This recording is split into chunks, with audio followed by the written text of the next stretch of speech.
তাসলিমা নাসরিন, এই কোলাঙ্গার মহিলা কার স্ট্যাটাস দিয়েছে, কোথায় তোদের আল্লাহ? ফিলিস্তিনে যা হয়ে গেল, আল্লাহ যদি থাকতো কিছু করতো। এরকম কোলাঙ্গার গুলো দেখে দেখে আশ্রয় দেয় এই নাসরিন মুশরিকরা। এই বাংলাদেশের যারা ইসলামের, যারা মানবতার যারা ক্ষতি করে, তাদেরকে ওরা আশ্রয় দেয়।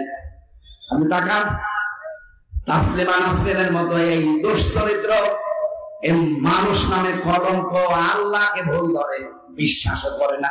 মা ওয়াদ্দাআকা রাব্বুকা ওয়া মা ক্বালা, কোনো আফসোস নেই, কোনো চিন্তা নেই, কোনো টেনশন নেই। আল্লাহ আমাদের ছেড়েও দেয়নি, আমাদের ত্যাগও করেনি, এমনকি আমাদের উপর আল্লাহ অসন্তুষ্ট না।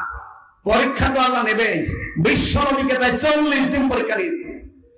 এই আয়াতটা নাযিল করার আগে ওহী বন্ধ ছিল কতদিন? 40 দিন। আপনজন যারা আছে তারা পর্যন্ত উল্টা পাল্টা কথা বলছিল, এমনকি নিজের চাচি আবু লাহাবের স্ত্রী ওই কথা বলেছে মুহাম্মদের কাছে যে শয়তান আসে, সেই শয়তান তাকে ত্যাগ করেছে। বলেন নাউজুবিল্লাহ। আজ বাংলাদেশের এই 15.5 বছর, এমনকি এই ফিলিস্তিনের দৃশ্য দেখে গতকাল তাসলিমা নাসরিন, এই কোলাঙ্গার মহিলা কার স্ট্যাটাস দিয়েছে, কোথায় তোদের আল্লাহ? ফিলিস্তিনে যা হয়ে গেল, আল্লাহ যদি থাকতো কিছু করতো। এরকম কোলাঙ্গার গুলো দেখে দেখে আশ্রয় দেয় এই নাসরিন মুশরিকরা।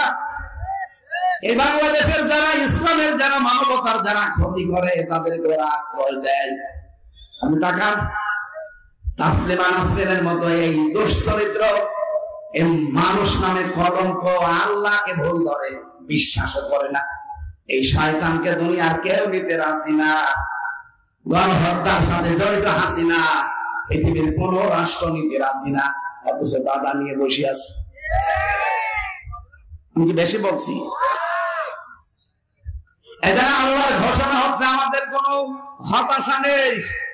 মা ওয়াদ্দাআকা রাব্বুকা ওয়া মা ক্বালা, হে নবী আপনি আফসোস করবেন না, আমি আপনাকে ছেড়ে দেইনি। দুইটা কসম দিয়ে আল্লাহ আয়াতটা শুরু করেছেন, ওয়াদুহা ওয়াল লাইলি ইযা সাজা, দিনের মধ্য, দিনের আলোর কসম। সকালের কসম দিলেন না, বিকালের কসম দিলেন না। আর একেবারে যখন সূর্য মাথার উপরে, যখন পৃথিবী একেবারে ফুল আলোকিত হয়ে যায়, এই সময়টার কসম দিলেন কেন? হে নবী আপনার জীবনে অনেক হতাশা ছিল, আমি দেখেছি আপনি পর্যন্ত 40 দিন ভারাক্রান্ত হয়ে গিয়েছিলেন। আর ওরা আপনাকে বিভিন্ন রকমের কথা বলতে বলতে একেবারে নাজেহাল করে ফেলেছে, নিজের আপন চাচি পর্যন্ত।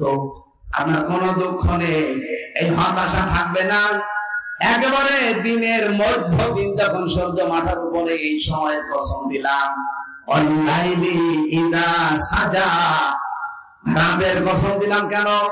এতদিন যারা আনন্দ করেছে, রাতের আধারের মতো তাদের জীবন অন্ধকার নেমে আসবে। আপনি দেখেছেন না, এই দেশে যারা অবৈধভাবে সুখে ছিল, তাদের জীবনে কোনদিন আমরা কল্পনাও করি না যে সময় পাল্টাতে পারে। আল্লাহ পাক এমন অন্ধকার ঢেলে দিয়েছেন, 5 মিনিট সময় চেয়েছে তাও পাইনি। এমনকি এত পেয়াদা এত লোকজন এত খাদে যাওয়ার সময় এক আলো বসাতে পাইনি। কথা বলে না কেন? কি হতাশা নেমে এসেছিল জীবনে। আমি যাওয়ার আগের দৃশ্য দেখেছি, চোখ মুছতেছে। আমি মনে হয় ওই দিনই তার জীবনে প্রথম চোখে পানি দেখলাম। এর আগে যতই কান্নার নাটক করুক, জীবনে কান্দেনি, খালি আন্দাজে মনোরমাল দিয়ে চোখ মুছেছে। কান্না করেছে আগস্টের 5 তারিখে, যেদিন বিদায় নেবে ওই দিন। এর নাম সাজা। এর নাম কি? অনলাইনে সাজা। শুধু তাকে উদ্দেশ্য করে আল্লাহ বলেন নিবাই, এটা কিয়ামত পর্যন্ত থাকবে। আর আমরা যারা আছি কিয়ামত পর্যন্ত আয়াত থেকে আশার সঞ্চার জাগাবো। মা ওয়াদ্দাআকা রাব্বুকা ওয়া মা ক্বালা, ওয়াল আখিরাতু খায়রুল লাকা মিনাল উলা। হে নবী আপনার আগের চাইতে পরে ভালো। এতদিন যাই হয়েছে হয়েছে, বিশ্বের মুসলমানেরা কোনো চিন্তা নেই। ইহুদিরা যে মানুষগুলোকে মেরে ফেলেছে, এরা শুধু মারা যায়নি, এরা শাহাদাত বরণ করেছে। আর শাহাদাত যারা বরণ করে ওরা কিন্তু মারা যায় না। ওয়ালা তাহসাবান্নাল্লাযীনা কুতিলু ফি সাবিলিল্লাহি আমওয়াতা বাল আহইয়াউন ইনদা রাব্বিহিম ইউরযাকুন। আল্লাহ বলেন যারা শাহাদাত বরণ করে এদেরকে তোমরা মৃত বলবা না, এমনকি ধারণাও করবা না।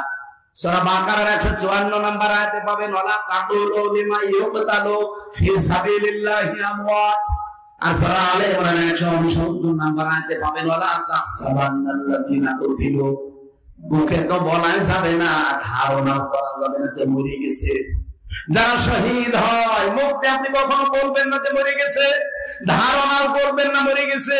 আল্লাহ বলেন বালা হায়া, তারা জীবিত। কে বলছেন? আরো জোরে বলেন ইনদা রাব্বিহিম ইউরযাকুন। শুধু জীবিত না, তারা তার রবের কাছে রিজিক পাচ্ছে। সুবহানাল্লাহ বলতে পারেন না?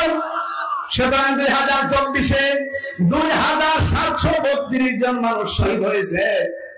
কি? এবং ফিলিস্তিনে এই গুজরাটে বিশ্বে বিভিন্ন জায়গায় আজ মানুষ মুসলমানরা যারা বিনা কারণে মারা যাচ্ছে বিধর্মীদের হাতে, এমনি মারা যাচ্ছে না, এরা শহীদ হচ্ছে। আর শহীদ হলে কি মরে? বলেন বলেন। ওই যে ওই বাচ্চাটা বলছিল না যে আমাকে মেরে ফেলেন, আমি শুনেছি জান্নাতে নাকি খাবারের কোনো অভাব নেই। এখানে যারা শহীদ হচ্ছে এ মানুষগুলো সৌভাগ্যশালী। আর যাকে যাকে আল্লাহ শাহাদাতের মরণ দেয়ও না, যার ইমানটা আল্লাহ পছন্দ হয়, যার কর্মজীবন প্র্যাকটিস এবং অ্যাক্টিভিটিস প্র্যাকটিক্যাল লাইফ আল্লাহর কাছে ভালো লেগে যায়, তখন তাকে এমনিতেই মরণ না দিয়ে শাহাদাতের মরণ দেয়। তার প্রমাণ আল্লামা সাঈদী 13 বছরের ভেতরে তো মরল না। এসালেমের হাতে আল্লাহ তাকে শাহাদাতের মরণ দেবে। তার সারা জীবনের মোনাজাত ছিল আল্লাহুম্মা ইন্নী আসআলুকা শাহাদাতান ফি সাবিলিক। ইয়া আল্লাহ তুমি আমাকে যদি মরণ দাও, এমনি মরণ দিও না, শাহাদাতের মরণ দিও। ওনাকে যে শহীদ করা হয়েছে এটা এখন দিন যত যাচ্ছে প্রকাশ পাচ্ছে। কথা বলে ঠিক না? এটা শাহাদাতের মরণ যারা পাবে, আমি শহীদ জিয়ার জন্য দোয়া করি। কারণ এই লোকটার নাম শুনলেই মানুষ বলে শহীদ। কি আপনি দেখেন তো বঙ্গবন্ধু শেখ মুজিবুর রহমান, ওনাকে মানুষ মেরে ফেলেছে। শহীদ জিয়াউর রহমান, ওনাকেও মানুষ মেরে ফেলেছে। একজনের নাম শুনলে মানুষ বলে শহীদ, আর একজনের নাম শুনলে কোনদিন শহীদ শুনেছেন? কোনদিন কোন মানুষকে বলে যে শহীদ বঙ্গবন্ধু? আমি শুনিনি। কিন্তু শহীদ জিয়া, এ কথা আমি নিজে কাবা শরীফের ইমাম। আমি 16 সালে হজে গিয়ে দেখেছিলাম পাশে ওই যে আরাফাতের ময়দানের পাশে যে মসজিদের নামিরা উনি খুতবা দিচ্ছিলেন ওই মসজিদে। ওই সময় শহীদ জিয়াউর রহমানের নাম ধরে দোয়া করে ডাক দিয়ে আরবিতে বলছিলেন রব্বুল আলামিন শহীদ জিয়াউর রহমানকে জান্নাতের সুউচ্চ মাকাম দান করো, তার আরশের নিচে তাকে তুমি ছায়া দাও।